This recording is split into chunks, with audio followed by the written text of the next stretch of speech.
ನಮಸ್ಕಾರ. ಪೋಷಕರೇ ತಮ್ಮ ದಿನನಿತ್ಯ ಚಟುವಟಿಕೆಗಳಲ್ಲಿ, ತಮ್ಮ ದಿನನಿತ್ಯ ಕಾರ್ಯಕ್ರಮಗಳಲ್ಲಿ, ಜಂಜಾಟಗಳಲ್ಲಿ ತಾವು ತೊಡಗಿಸಿಕೊಂಡು ಮಕ್ಕಳ ಮೇಲ್ವಿಚಾರಣೆ ಕೊರತೆಯಿಂದ ಕರಾಳವಾಗ್ತಿದೆ. ಮಕ್ಕಳ ಭವಿಷ್ಯ ಕರಾಳವಾಗ್ತಿದೆ. ಇದರ ಬಗ್ಗೆ ಎಚ್ಚೆತ್ತುಕೊಳ್ಳಬೇಕಾಗಿದೆ. ಮಕ್ಕಳಿಗೆ, ಅಪ್ರಾಪ್ತ ವಯಸ್ಸಿನ ಮಕ್ಕಳಿಗೆ ಯಾವುದು ಒಳ್ಳೆಯದು, ಯಾವುದು ಕೆಟ್ಟದ್ದು ಅನ್ನೋದು ಒಂದು ವಿಚಾರಗಳು ತಿಳಿ ಹೇಳುವಂಥ ಒಂದು ಕೆಲಸಗಳು ತುಂಬ ಅತಿ ಕಡಿಮೆ ಆಗ್ತಿದೆ. ಶಾಲೆಯಲ್ಲಿ ವಿದ್ಯಾಭ್ಯಾಸದ ಬಗ್ಗೆ, ಅಂಕಿಅಂಶಗಳ ಬಗ್ಗೆ ಗಮನ ಹರಿಸ್ತಿದ್ದಾರೆ ಹೊರತು ಅವರ ಒಳ್ಳೆಯದು ಕೆಟ್ಟದ್ದು ಯಾವುದು ಅಂತ ಹೇಳುವಂಥ ಒಂದು ಪರಿಸ್ಥಿತಿಯಲ್ಲಿ ಸಮಯ ಸಹ ಅಭಾವದಿಂದ ಈ ವಿಚಾರಗಳನ್ನು ತಿಳಿ ಹೇಳಲು ಕೊರತೆ ಆಗ್ತಿದೆ. ಕಾರಣ ಏನಪ್ಪ ಅಂತ ಹೇಳಿದ್ರೆ, ಎಲ್ಲ ಪೋಷಕರು ಸಹ ನಾವು ಫೀಸ್ ಕಟ್ತಾ ಇದ್ದೀವಿ, ನಮ್ಮ ಮಕ್ಕಳಿಗೆ ಒಳ್ಳೆ ಮಾರ್ಕ್ಸ್ ಬಂದಿದೆಯಾ, ಒಳ್ಳೆ ಇದು ಬಂದಿದೆಯಾ, ನಾಲೆಜ್ ಇದೆಯಾ ಅಂತ ಹೇಳ್ಬಿಟ್ಟು ಚೆಕ್ ಮಾಡ್ತಾ ಇಲ್ಲ. ಬರೀ ಮಾರ್ಕ್ಸ್ ಬಗ್ಗೆ ಹಿಂದೆ ಹೋಗ್ಬಿಟ್ಟು ಅವರ ಏನು ಆ್ಯಕ್ಟಿವಿಟೀಸ್ ಏನಿದೆಯೋ ಅವರ ಮೇಲ್ವಿಚಾರಣೆ ಕೊರತೆ ಎದ್ದು ಕಾಣ್ತಿದೆ. ಅಪ್ರಾಪ್ತ ಮಕ್ಕಳು ಒಂದು ಗಾಂಜಾ ವ್ಯಸನಿಗಳಾಗಿರ್ಬೋದು ಮತ್ತು ಇನ್ನಿತರ ಚಟುವಟಿಕೆಗಳ ಬಗ್ಗೆ ಹೆಚ್ಚಿನ ಗಮನ ಹರಿಸ್ಬಿಟ್ಟು ಒಂದು ಮೊಬೈಲ್ ತಮ್ಮ ವ್ಯಾಮೋಹದಿಂದ ತಮ್ಮ ಜೀವನಗಳೇ ಒಂದು ಭವಿಷ್ಯವನ್ನೇ ಹಾಳು ಮಾಡ್ಕೊತಿದ್ದಾರೆ. ಇತ್ತೀಚೆಗೆ ನಮ್ಮ ಜಿಲ್ಲೆಯಲ್ಲಿರ್ಬೋದು ಪೋಕ್ಸೋ ಪ್ರಕರಣಗಳು ಸಹ ಒಂದು ಅಲ್ಲಿ ಈ ಅಪರಾಧಗಳಲ್ಲಿ ಅದು ಸಹ ಒಂದು ಭಾಗವನ್ನು ಪಡೆದುಕೊಂಡಿದೆ. ಈ ಪೋಕ್ಸೋ ಪ್ರಕರಣಗಳು ಯಾಕಪ್ಪ ಹೆಚ್ಚಾಗ್ತಿದೆ ಅಂತ ಹೇಳಿದ್ರೆ, ಮಕ್ಕಳಿಗೆ ಯಾವುದು ಒಳ್ಳೆಯದು, ಯಾವುದು ಕೆಟ್ಟದ್ದು ಅನ್ನೋದು ತಿಳಿ ಹೇಳಬೇಕಾಗಿದೆ. ಹೆಣ್ಣು ಮಕ್ಕಳಿಗೆ, ವಿಶೇಷವಾಗಿ ಹೆಣ್ಣು ಮಕ್ಕಳಿಗೆ ಏನು ಒಳ್ಳೆಯದು, ಯಾವುದು ಕೆಟ್ಟದ್ದು ಅನ್ನೋದು ಒಂದು ವಿಷಯ ತಿಳಿ ಹೇಳುವಂಥ ಒಂದು ಘಟನೆಗಳು ತುಂಬ ಕಡಿಮೆ ಆಗಿದೆ. ಅರಿವು ಮೂಡಿಸುವಂಥ ಒಂದು ಕಾರ್ಯಕ್ರಮಗಳು ಸಹ ಹೆಚ್ಚಾಗಬೇಕಾಗಿದೆ. ಮತ್ತು ನಮ್ಮ ಪೊಲೀಸ್ ಇಲಾಖೆಯವರು ಸಹ ಗಡಿ ಭಾಗಗಳಲ್ಲಿ, ಗ್ರಾಮೀಣ ಭಾಗಗಳಲ್ಲೂ ಸಹ ಈ ಗಾಂಜಾ ಎಂಬ ಮಹಮ್ಮಾರಿ ಆವರಿಸ್ಕೊಂಡಿದೆ.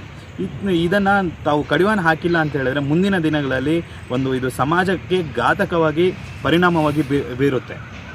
ಅದರ ಜೊತೆಗೆ ಈ ಮದ್ಯ ಸೇವನೆ ಆಗಿರ್ಬೋದು, ಮದ್ಯದ ಅಂಗಡಿಗಳು, ನಾಯಿ ಕೊಡೆಗಳಂತೆ ಒಂದು ಶಾಲಾ ಕಾಲೇಜುಗಳಿಗೆ ಹೋಗಿ ಬರುವಂಥ ರಸ್ತೆಗಳಲ್ಲೇ ಅವ್ರಿಗೆ ಚಾಕ್ಲೇಟ್, ಬಿಸ್ಕೆಟ್ ಕಾಣಿಸುವಂತೆ ಕಣ್ಣಿಗೆ ಕಾಣ್ತಿದೆ. ಇದರಿಂದ ಸಹ ಯುವಕರು ಸಹ ಅದರ ಮೇಲೆ ವ್ಯಾಮೋಹ ಪಡೆದುಕೊಂಡು ತಮ್ಮ ಅಪ್ರಾಪ್ತ ವಯಸ್ಸಿನಲ್ಲೇ 16, 14, 15 ವರ್ಷಗಳಲ್ಲೇ ಸಹ ಈ ಒಂದು ವ್ಯಸನಿಗಳಾಗಿ ತಮ್ಮ ಜೀವನಗಳನ್ನೇ ಹಾಳು ಮಾಡ್ಕೊತಿದ್ದಾರೆ.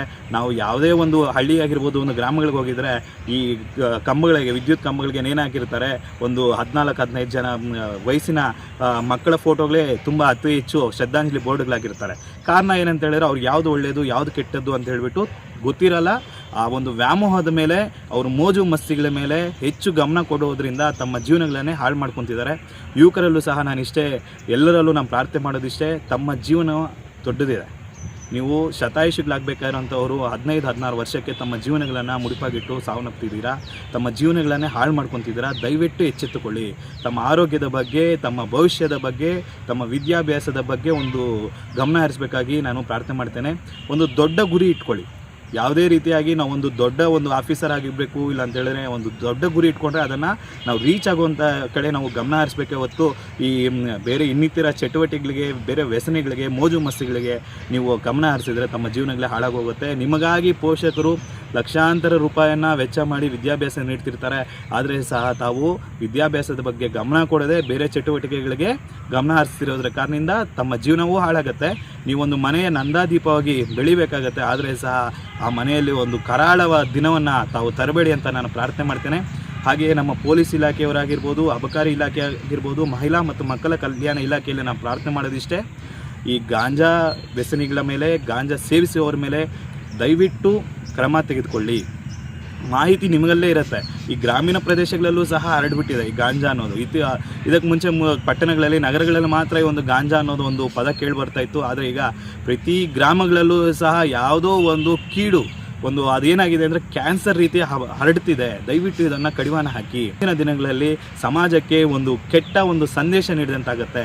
ಮಹಿಳಾ ಮತ್ತು ಮಕ್ಕಳ ಕಲ್ಯಾಣ ಇಲಾಖೆಯವರು ಅಷ್ಟೇ, ದಯವಿಟ್ಟು ಪೋಕ್ಸೋ ಬಗ್ಗೆ ಅರಿವು ಮೂಡಿಸುವಂಥ ಕಾರ್ಯಕ್ರಮಗಳು ಅತಿ ಹೆಚ್ಚಾಗಿ ಮಾಡಿ, ಗ್ರಾಮೀಣ ಭಾಗಗಳಲ್ಲಿ ಹೆಚ್ಚಾಗಿ ಮಾಡಬೇಕಂತೇಳಿ ನಾನು ಪ್ರಾರ್ಥನೆ ಮಾಡುತ್ತಾ ಎಲ್ಲರಿಗೂ ಒಳ್ಳೆಯದಾಗಲಿ. ಧನ್ಯವಾದಗಳು.